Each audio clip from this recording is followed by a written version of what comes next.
এই মুহূর্তে সোহরাওয়ার্দী মেডিকেলে আছেন সহকর্মী ফারদিন মাঝার, সরাসরি যাচ্ছে তার কাছে। ফারদিন,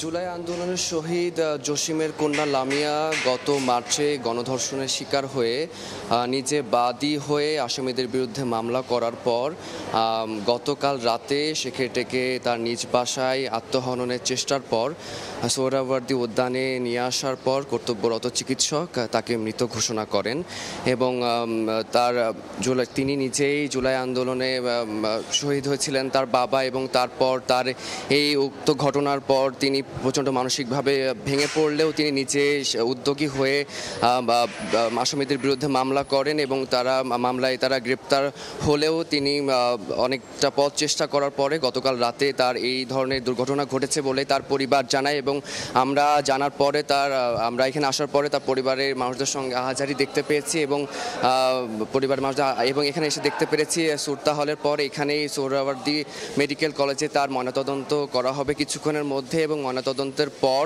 তার গ্রামের বাড়িতে মরদেহ নিয়ে যাওয়া হবে। ময়নাতদন্ত এখনও হয়নি, সুরতা হল হয়েছে, কিন্তু কিছুক্ষণের মধ্যেই সোহরাওয়ার্দী মেডিকেল কলেজে মর্গে তার ময়নাতদন্ত করা হবে বলেই আমরা এখানে এসে জানতে পেরেছি।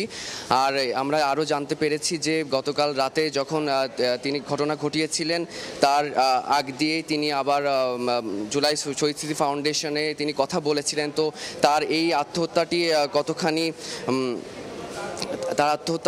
আসলেই কি আত্মহনন কিনা সে ব্যাপারেও আমরা কিছুটা তার পরিবার সন্দেহানও প্রকাশ করেছেন, এবং ঢাকা মহানগর পুলিশ জানিয়েছে যে লামিয়ার মৃত্যুটি আসলে আত্মহত্যা নাকি এর পেছনে কোনো রহস্য আছে তা খতিয়ে দেখা হচ্ছে। ময়নাতদন্তের পর এই ঘটনার বিস্তারিত জানা যাবে, এবং আমরা এটাই শেষ জানতে পেরেছে যে ময়নাতদন্তের পর তার এই মরদেহ গ্রামের বাড়িতে নিয়ে যাওয়া হবে। এ ছিল ঢাকা সোহরাওয়ার্দী মেডিকেল থেকে আমার কাছে সর্বশেষ।